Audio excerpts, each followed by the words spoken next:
Welcome, welcome, welcome. This is the Public Works Podcast. My name is Joseph Blackman. Today, I got a real treat for you. His name is Dustin Stambaugh, and he is the city administrator for the City of Ellsworth in beautiful, cloudy Kansas. Dustin, say what's up to everybody. Hi, how are y'all doing? Thanks for having me. Sure. All right, so you're the city administrator for the City of Ellsworth. From my knowledge, the city administrators they have their hands in a lot. I mean, some public works, some not public works, but we're kind of lean towards the public works side of things today. But let's talk about what the city administrator does from a day to day today. Give us a snapshot of a random Tuesday. Well, for starters, the city administrator works on behalf of council when council is not in session. And I assist council in managing all 6 departments in Ellsworth.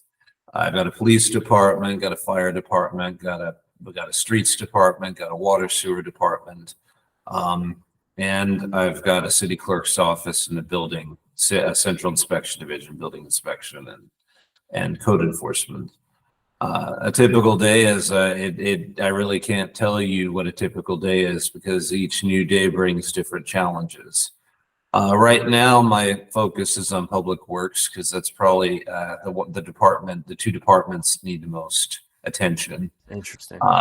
And being a public works guy, central Kansas, just like any other rural municipality across the country, we had these pipes that were installed 50 to 100 years ago, and they need replaced. We've got facilities like our water treatment plant and our lagoon facilities that require a lot of maintenance and a lot of updating and a lot of care because they're old. And so and not to mention trying to get qualified staff, especially in the water sewer distribution and collection side of the house. It's a challenge to get them trained, and it's a challenge to find qualified people. So I'm trying the strategy of let's home grow them and try to get them trained that way. Yeah. Well, so that's kind of where I'm at. Let's go deeper into that. Sure. I'm passionate about getting knowledge from the people who have it to the people who want it, right? So you talk about, being in a rural area in Kansas, right? It's probably not that big of a pool to find operators out of, qualify operators out of that. You say homegrown. So answer, I guess, what homegrown looks like to you and how you can get a young kid who's got a good head on his, on his shoulders, how you can get them to that low level of competency to send them out there and get work done for you. It's a strategy I learned in the Army. It's baptism by fire a lot of times, especially during the winter months here in the colder areas. Pipes like to break. Yesterday is a perfect example. I was planning on contracting one of the local plumbers to come guide our guys through that repair, and my guys are like, Dustin, we got this. In that moment of decision, do I want to take a risk?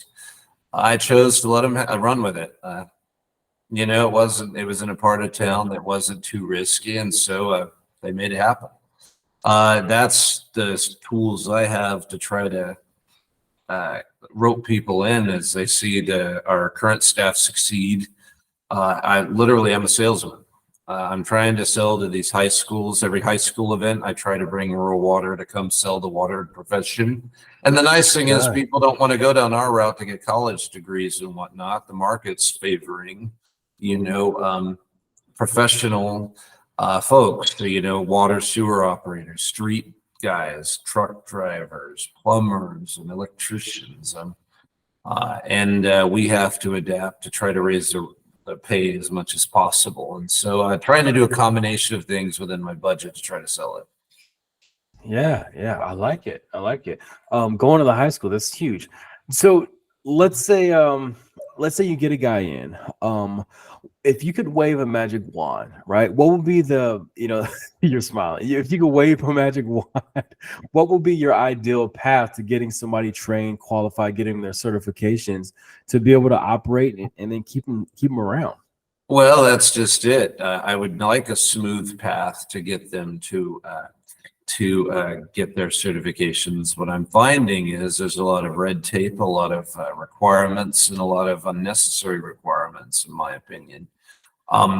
It's really frustrating. Like the two associations that I am currently affiliated with, Kansas Municipal Utilities and Kansas Rural Water Authority, they both have their own training programs, but for one reason or another, like one requires a 1-to-1 ratio of licensed operator to new apprentice, for lack of a better word. And I don't have that capacity here. And then on the other end, Kansas Municipal Utilities has a program where they'll be willing to train, and they would have one operator in training while they train the other three. And then I'd have to get rid of the licensed operator who chose to come out of retirement to come help us. And it just want tie it one organization. And a lot of these are statute driven, or policy driven at the state level on some of these things, or at the national level for the Rural Water Association. So there's a lot of red tape. I don't know all the reasons for it. I've heard there's politics and money and grants and, a lot of second and third order policies that when it gets to us, we have our hands tied. Sure. And I always ask, because one thing I like about public works is that you're not competing against the next city, right? City of Minute, you probably have I could probably go through your phone right now and see 20 text messages of 20 surrounding cities, right? You're probably communicating with these guys. How are they solving for this? I mean, they're probably in rural communities. They're probably dealing with the same issues. I mean, do they have any advice for you at least? No, because we're all kind of going through the same frustration, but we are adapting. So one of the things that we do is regionalism. That's an academic. I don't know how much you know, but it's one of those smart. It's one of those academic arena words for working together.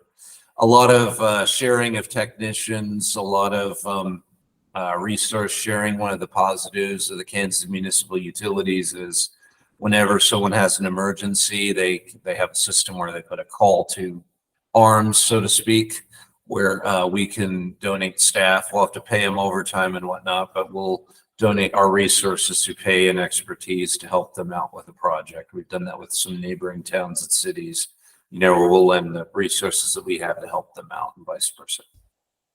That's pretty cool. So that's one of the adaptations that we're doing to try to respond to the lack of availability of resources at the state and federal level. Sure. And I always have to ask, is there like they want the 1-to-1, right? One accredited, one apprentice, is there a penalty for not having it that way? Is there a way that you can go, what, we'll pay the $50 fine a year, but we're just going to keep moving on forward? If there is, I don't know about it. They said they wanted me to add names of people that aren't licensed operators to serve as the mentors to mentee type of thing. And I said, I'm just not willing to do that. And it's impractical for me to reach out to some of my partners here to have them serve as the mentor. It's just easier for me to do it locally here, more feasible, I should say, than to have someone miles away try to help out my staff. Gosh, that totally makes sense. What if they could put on like these cool Google goggles, right? And then one guy could be sitting in his easy chair. He's 5 years retired, but he knows everything about Ellsworth. And he could direct the youngster, hey, look to the right. You're going to see this box and do this, do that. I think that's where the future is going. But what do you think in regards to, because you said you're rebuilding a water department and you're rebuilding a streets department. Talk about what it's like to, lack of a better term, take something from the ground up. I think it's unfair to say it's completely from the ground up. It's not like I'm starting completely from scratch. I just had to, culturally, I had to change some of the things going on around here internally to get it to a point where people want to come to work again. That was challenge number one. So now that I've fixed that, this is the most excited I've seen the water and sewer side of things in a long time. And the same with public works, just shifting some personalities around to utilize the strengths that each of these leaders have, and better position within the organization. I did that in the streets department. So the guy that was running streets, he was good at a lot of different things. And what I've asked of him is to focus on the building inspection side, which is another thing he's really good at. And I promoted a guy within the streets department to take over the streets department, who that's his primary. He's good at vehicles, he's good at farming, and he's good at streets. And so I'm just repositioning certain people, to better utilize their skill sets into a way that I can utilize with the city has been a huge help. And so we're building teams around them. So the water sewer department, well, I got 4 noobs and one, very professional, but 4 new green suiters, new guys, and an old licensed operator to help me as I build them up has been a huge help. And just seeing the motivation shift has been worth all the changes I've been making. Sure. And, people always say, well, humans don't like change, but sometimes change can be that, like you said, they get a different energy. It's like, oh, I'm doing something new. I have a new, I guess, kind of path in which can kind of shake things up.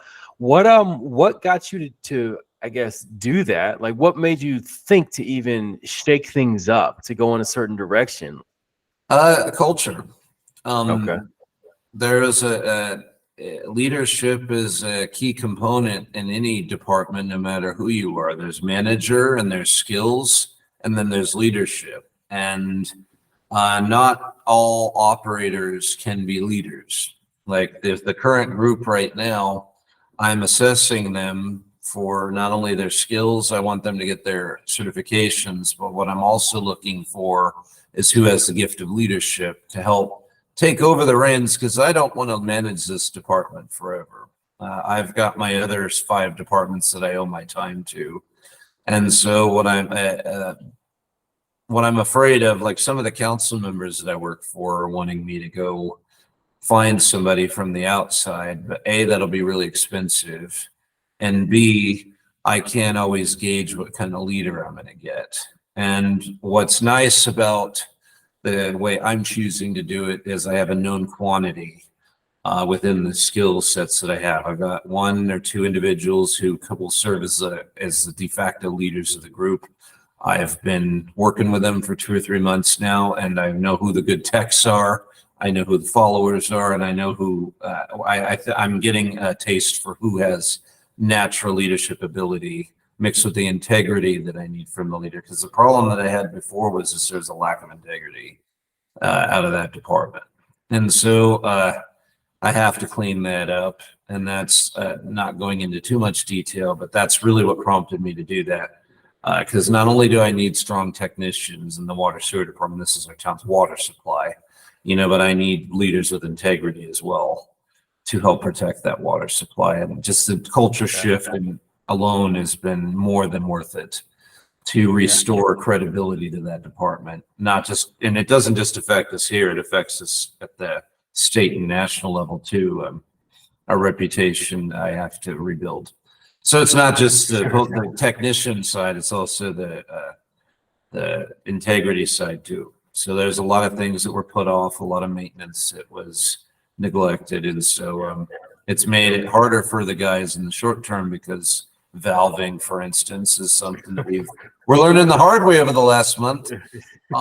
Hasn't been exercised in a couple of years. And I asked him to do a simple hydrant replacement that turned into a fiasco because we couldn't find working valves. So now we've got a valve maintenance process that'll be enacted next year. And we're in the process of replacing 5 or 6 valves in that part of town just so we can fix the damn hydrant. Yeah. Dude, it sounds like you're going to have a book written at the end of all this, man. It's a lot of stuff going on. Well, it's fun.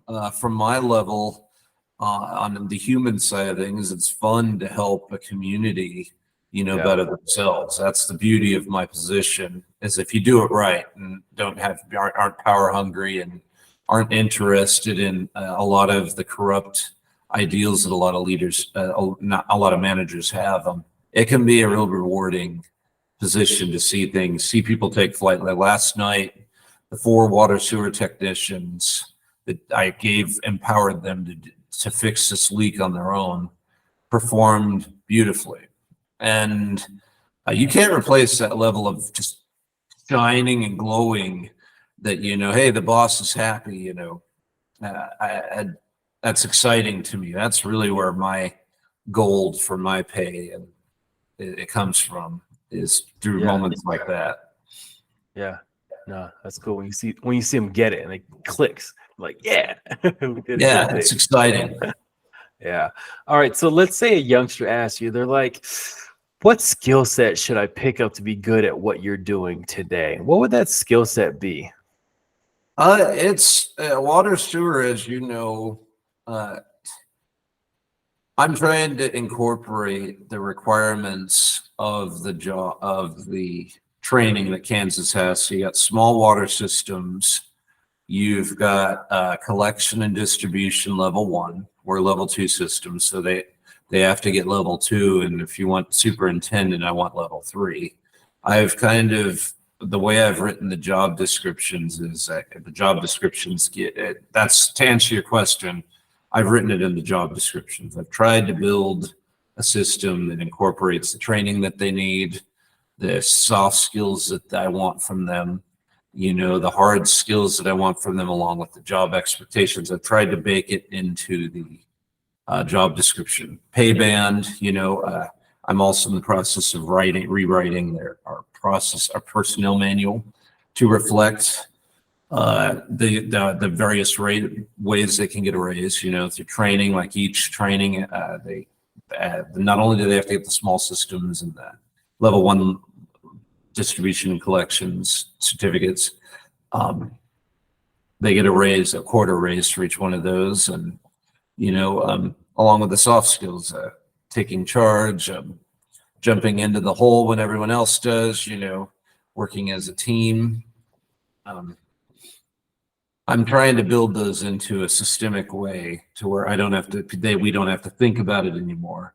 It's just something that, like, it's got to be organizational. So when a new person comes in process, so to speak, or to onboarding, they have their job description. They know what certs they need to do within the first couple of days. Like the water sewer guys and I are going to get gals too.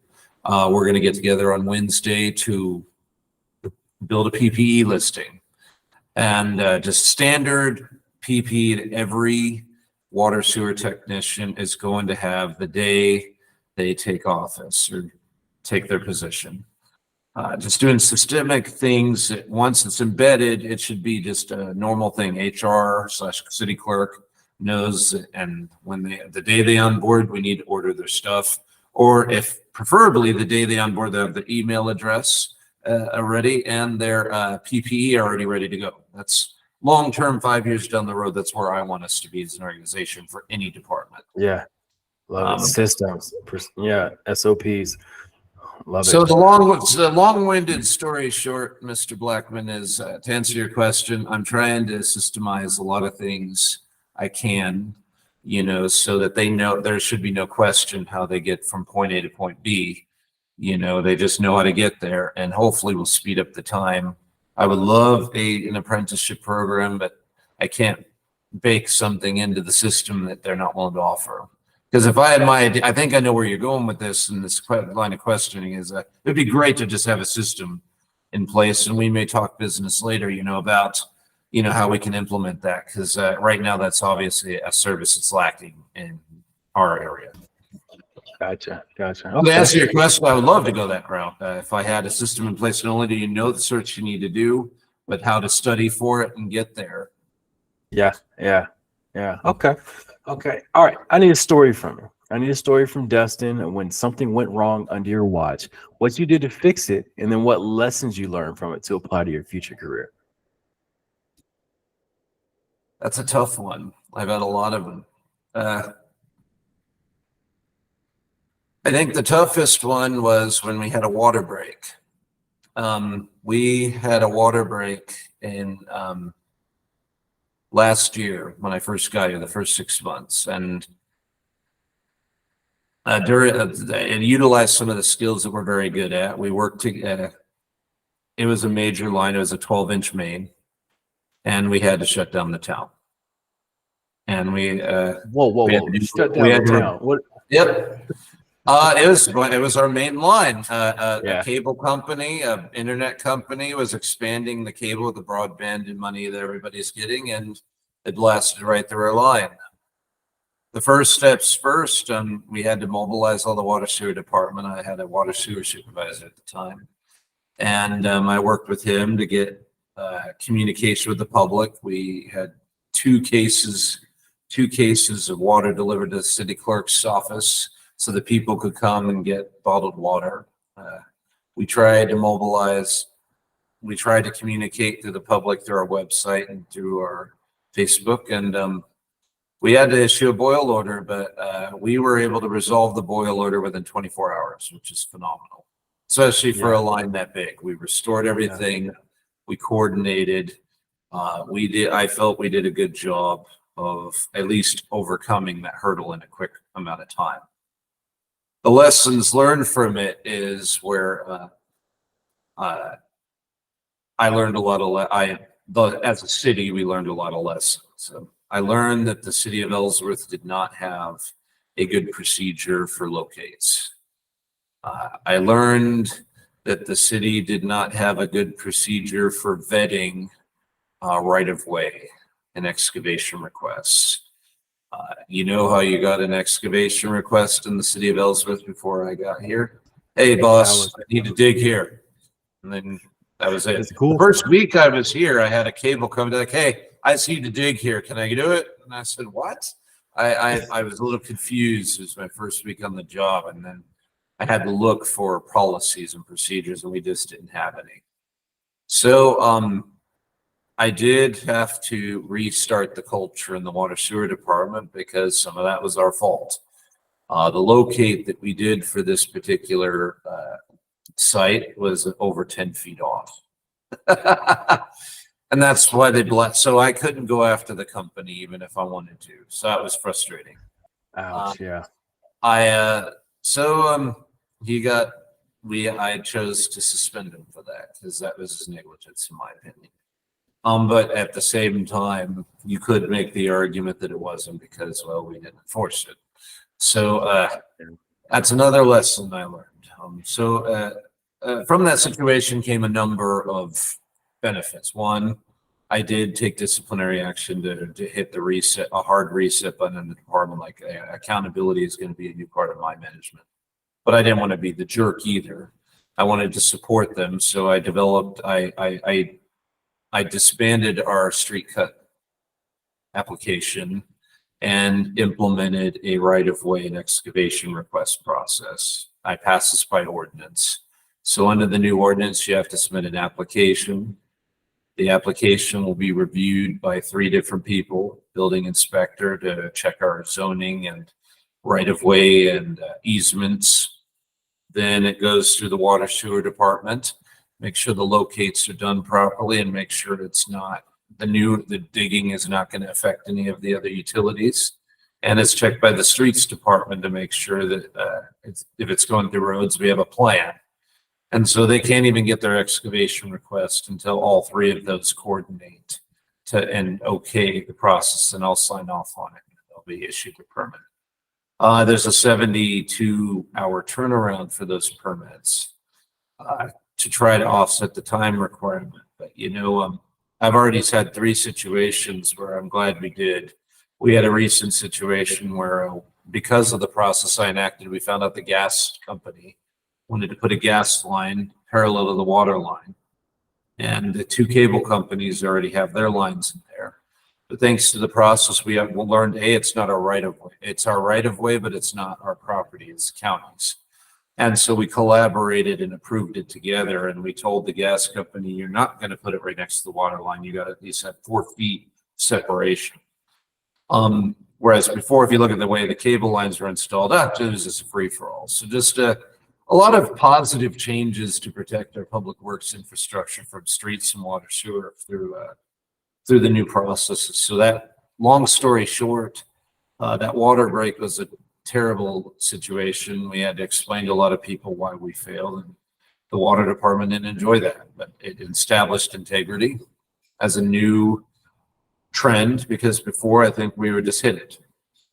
I don't know that for sure, but I definitely know that there was not a lot of newspapers talking about blowing water lines, and that was not a fun for the city to admit, but it also increased our credibility with the public. It forced us to examine our processes, and utilizing where I can contribute from the legal end is develop some processes that'll hopefully make life easier for our staff moving forward, because they pay the price when we don't vet vendors and vet people digging in our right of ways. Like that gas line, imagine a water break along there if they had a gas line right next to a water line right next to two broadband companies. So just little things like that these processes made a huge difference. And it also reinforced that accountability will be a new part of a new paradigm within the water department, especially after the leader that left who set that kind of precedent. So a lot of good things are happening because of, stemming from that one situation. Yeah, it sounds like you had to go through that to get to where you're at now in the direction you're going, or else it kept going. That's right. Yeah. I wouldn't have known about it. Sure. How does Dustin continue to get better and better every day, every week, every year? Like, what's your personal and professional development regimen like? For me, I do a lot of journaling. I start off my day journaling in the morning. I have a set walking schedule and running schedule. I don't look like I run at the moment, but I'm trying to get back into it. A lot of self-improvement. I do a lot of reading on my free time, just personal reading. Like right now I'm reading a book on strategy. Little things like that I do to try to better myself. And I also am working on my doctorates.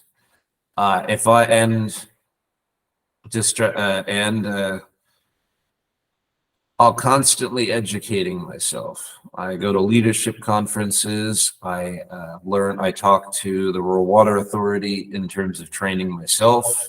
Whenever I have a question about something, I turn to them and educate myself on water sewer related stuff or on streets related stuff. And in turn, I expect that of my staff. I have a lot of individual meetings with my department heads, and one of the things I push for is, what are you training on this year? It doesn't need to be high skilled, but like for example, in the streets department side of things, I found a program locally called LTAP, which is essentially a training service that is offered by Kansas University, which is primarily on public works. And one of the programs they offer is they have called Road Scholar.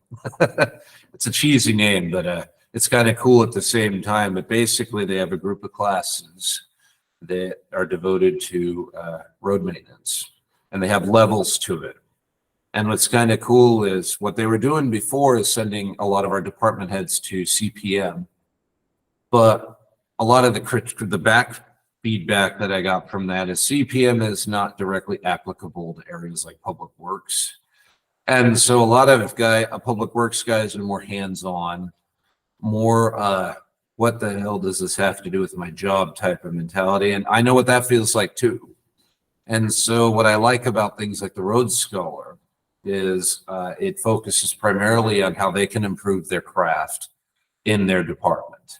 And that's why the supervisor that I'm grooming right now to take over the streets department is really excited about that program, because he can see the point of the training, whereas CPM is mainly focused on people in my position, administrative taskings, which the cool thing about the Road Scholar program is they have those same courses too, like budgeting, government 101, city government 101. They have the same classes, but they spin it in a way that's like, this is how it applies to the streets department, road maintenance and storm drain maintenance. It's just more directly applicable, which is nice. So long story short, that's how I try to better myself and try to find new programs that I can hopefully introduce the staff to help. Sure. What would you say is the biggest misconception about your position? Like, let's say I ask somebody, like, what does Dustin do all day, every day for Ellsworth? What would they get totally wrong in answering that question? I don't know. I think it depends on the leader. I'm an NCO Army type. So for me, it's hard for me to stay in my office. I like to go visit people and go talk to people. Maybe I just have the gift of gab. But no, I actually, I don't know. I know how I used to perceive a city manager. I didn't know one existed until I learned about it. So I don't know, man. A lot of people think I'm the mayor, which is not true at all. Interesting. Yeah, I've heard so a lot of interesting stuff. For me personally, I hope that people think that I do my job well and that I'm interactive with the community, that I listen and that I respond to people's concerns. And hopefully the staff feels that way. But I don't. All right, I let's don't say your know for sure how to commission. answer that. Understand. It's all good. It's all good. Let's say you're commissioned to put up a billboard, and this billboard is in the most trafficked area of Ellsworth. What ask of your community would you put on this billboard? Repeat the question.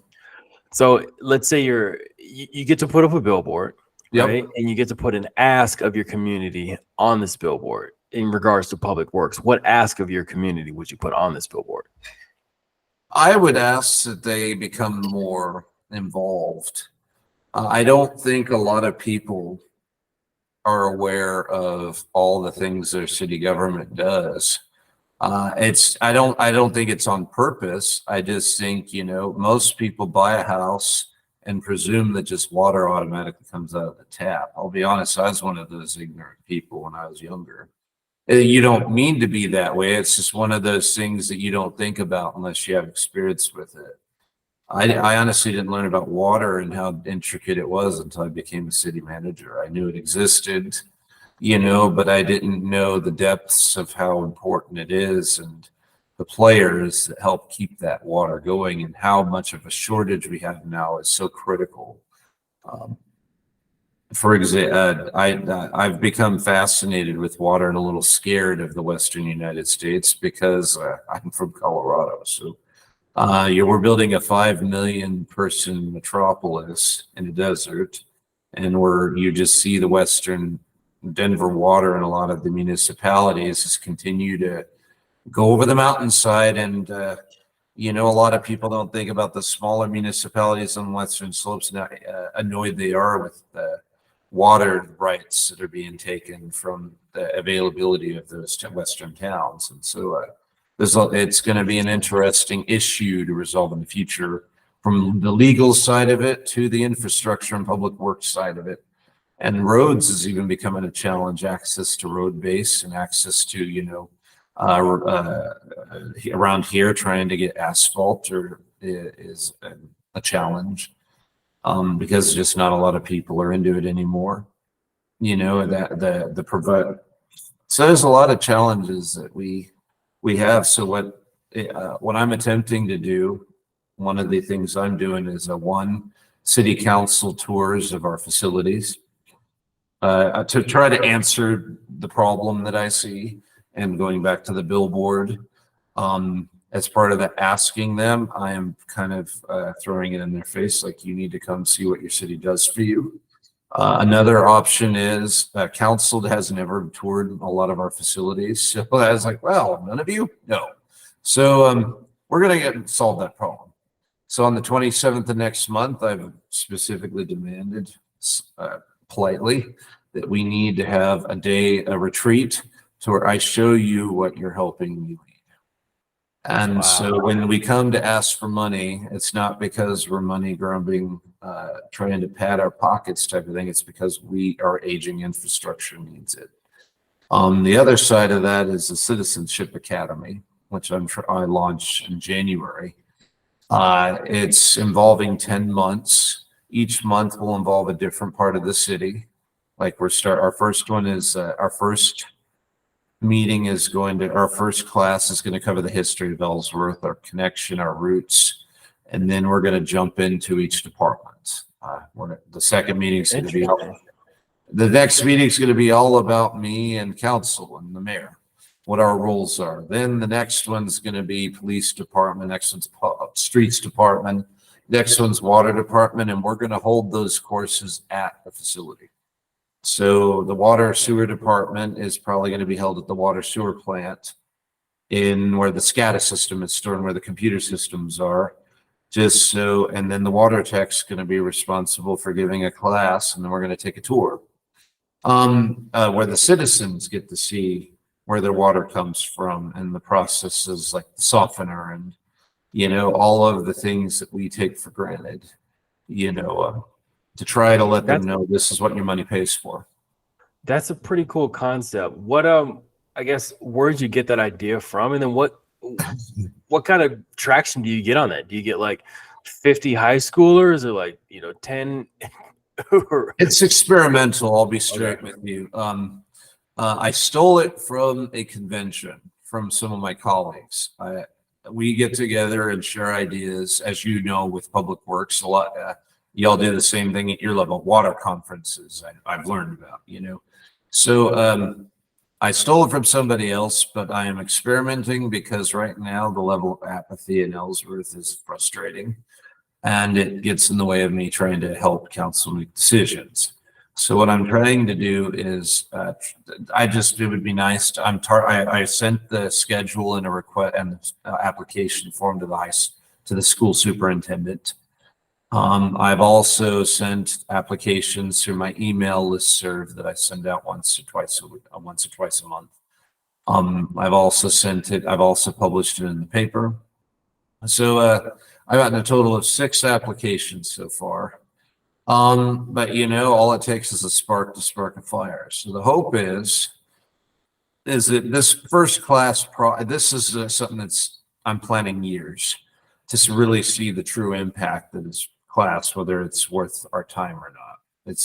It's 2 hours a month and a dinner. So even if we've got a small group of people that go out and yap to everybody else, the hope is that,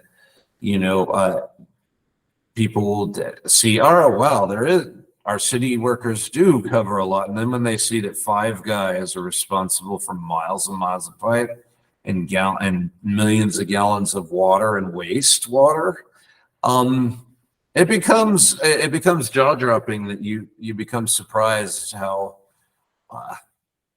it just kind of puts it in perspective. Sure. Yeah. No, I like that concept. I always like to leave a space on the show for you to thank mentors you had along your journey, and then also give us a word of inspiration and motivation to your fellow, let's say, public works city administrator counterparts. That's a loaded question. Some of the mentors that I've had have been a mixture of city managers, city administrators, like Greg Sund is one. But actually, some of my biggest teachers have been the staff that I work for. For instance, in Walsenburg, that's where I learned all about water and sewer. 4 reservoirs, a network of switches and gauges and levers and valves, and 28 miles of raw water line. You have to have your inlet, for lack of a better term, the gate that allows water from the river into the water system of Walsenburg. You had to learn how to set it, and you had to set it in line with what the state water commissioner tells you to set it at.